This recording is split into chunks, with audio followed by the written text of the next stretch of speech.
will be a little controversial, but I spent my career in the environmental industry, and I believe that we absolutely need to put in pipelines, hydrogen pipelines.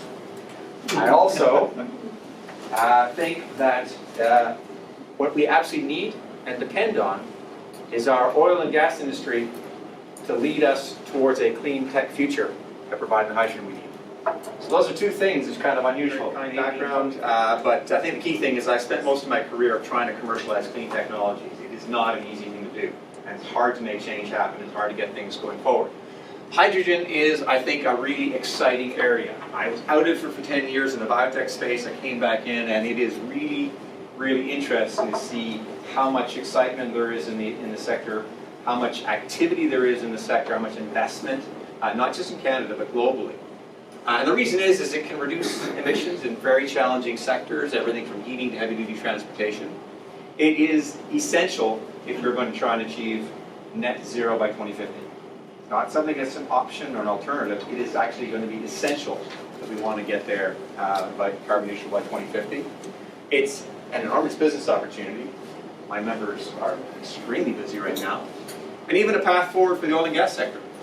The nice thing is that Canada has a leading hydrogen and fuel cell technology sector. And so we stand to benefit a lot from this, and we already are. Hydrogen is the lightest element in the universe, the most abundant. It is just a single atom, proton and an electron. There's no carbon attached to it.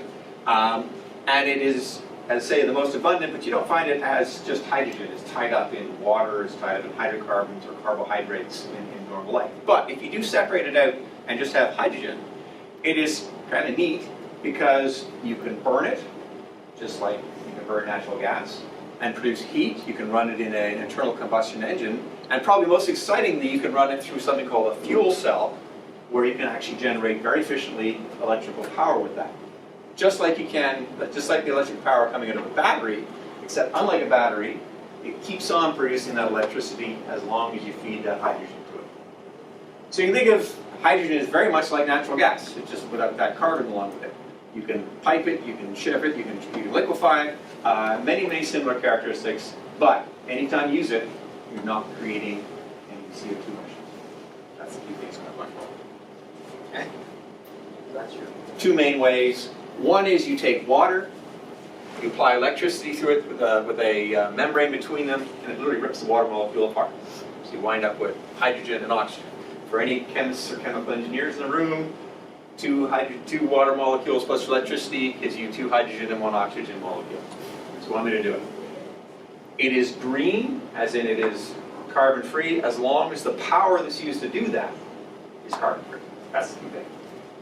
On the other hand, you can also make the hydrogen from fossil fuels.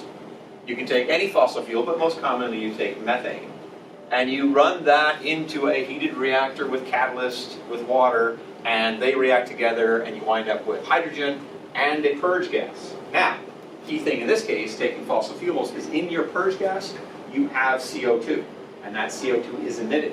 So when you make hydrogen this way, it's called gray hydrogen, typically.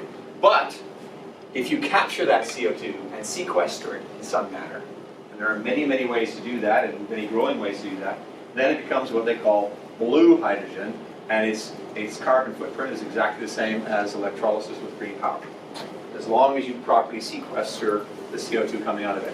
The exciting thing is that that method of production is growing and is coming down in cost very, very efficiently. Why do we care about hydrogen? Well, you can make it from lots of different sources of energy, anything from wind, solar, hydro, nuclear, geothermal, biomass, etc., etc., etc., or all the fossil fuels. You can reform it, you can electrolyze it, and you wind up with hydrogen. So many, many sources. You can then ship it to a fueling station where you can use it to power transportation, every type of transportation, from planes to ships, trains, etc. You can also use it for industrial processing. This is a very important part of it, so you can use it in the chemical industry. You can use it for the steel industry. You can use it for many other industrial processes, from heating to reaction chemistry. So that's a very important sector that you can use it in. And you can also use it as a heating fuel, just like natural gas. You can use it to heat the homes or heat businesses. Again, with no carbon footprint.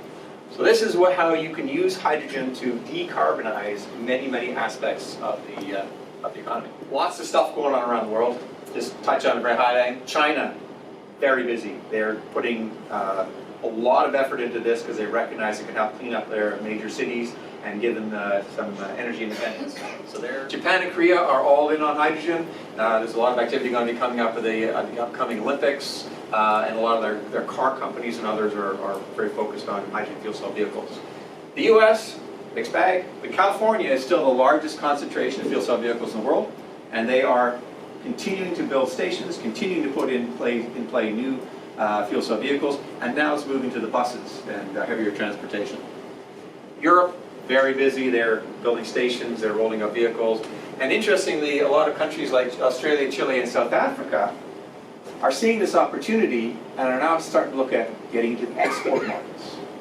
They've got lots of low-cost solar and wind power in those jurisdictions. And they're looking at now at using that to make hydrogen and export it. Australia is the world's largest exporter of, I believe the largest exporter of liquefied natural gas. They view liquefied hydrogen as exactly the same type of opportunity, and they intend to be leaders in it. It's an opportunity that we should be looking at in Canada. So, hydrogen for energy. I'm going to now talk a little bit about hydrogen. Basic question of, do we need it? How does it help? Is it technically economically feasible? And why is it better than batteries for some applications? I hope I don't have to go into the fact that we need to do something about climate change. That's a given. You're preaching to the converted, I think. Yeah, that's right. And if you are converted, well, it's kind of like, hey, that ship has sailed. It's going that way. We're at a carbon-constrained world. You might as well make the best of it and see if you can make some money out of it. So, that's the way it's going to go. So the solutions that have been identified as to what we need to do to keep our temperature increase below 1.5 are things such as conservation, renewable power. We talked about that a little bit. Electrification of as many things as we can. Batteries for vehicles and other transportation applications, and bioproducts. These are critical. We have to do them. We have to do them. I'm not suggesting we don't have. They have to be done. They're critical. But unfortunately, they're not enough.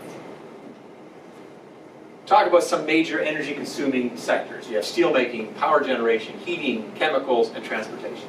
Right? Those are big energy sucks right now that we all use. So, and you bring in renewable power, and we're fortunate in Canada we have lots of it. We need to ramp it up.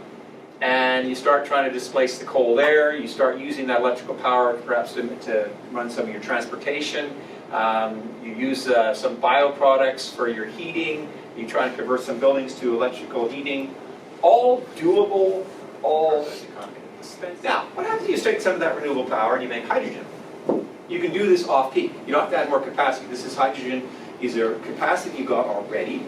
So you're not stealing that critical peak power. I'm talking about is when they're off-peak, you start using them to make hydrogen. Better business case for those hydrogen generation systems.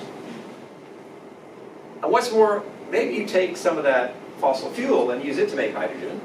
Now, as I mentioned before, you're going to have carbon or CO2 coming out of that process, but you can store, sequester that, convert that carbon to usable products where it's stored, or even to food products going forward. So there's a lot of technology now developing about how you can capture that CO2 and not have it emitted as CO2. Now you got lots of low-cost hydrogen being produced. Well, that changes the whole equation because now you can use that hydrogen to, first of all, decarbonize all your production, all your boilers, your reactors, your transportation equipment can be decarbonized using hydrogen. You can use the hydrogen for making steel. It can displace the carbon. You can use it for your heating application, keeping that reliability and durability of your ECS heating system. Chemical production, of course, in transportation. Now you can use hydrogen in all types of transportation. You can use that hydrogen to back up your power generation, providing grid stability. And you can even use it in the production of bioproducts. So all of a sudden you got a complete solution. And it's very, very difficult to get there without that use of hydrogen. That's why I started thinking, saying hydrogen is essential for us to fully decarbonize our economy. So, for it to be economical, for it actually to have a business case, you need to have low cost, low carbon intensity hydrogen production. You need to have cost-effective distribution of that hydrogen. You need to have some good proven applications where people can use it. And you need to have good high-performing and cost-effective products. So let's start talking about the hydrogen part of it. Canada is very lucky in that we are already the world's largest producer of low carbon intensity hydrogen. And many people don't realize that. But we do that both from renewable power by electrolysis and through natural gas with sequestration. We do that primarily in Quebec and Alberta. We have ample opportunity to grow that. We've got renewable power, hydropower all through the north, through Manitoba, Quebec, etc., that can be used for electrolysis. We've got nuclear power at Bruce, where they can produce it on the off-peak hours. You can even sequester in Sarnia, so you can produce it from fossil fuels in Sarnia. So we have ample opportunities to scale our low-carbon intensity hydrogen production. And in particular, in the oil patch, the capacity that's being built for sequestration now, the CO2 pipeline that is in place that any company can now hook onto, and the existing wells that we've drilled have enough capacity for over 200 years of CO2 capture and sequestration. So we have got an enormous opportunity to produce and to ramp that hydrogen production.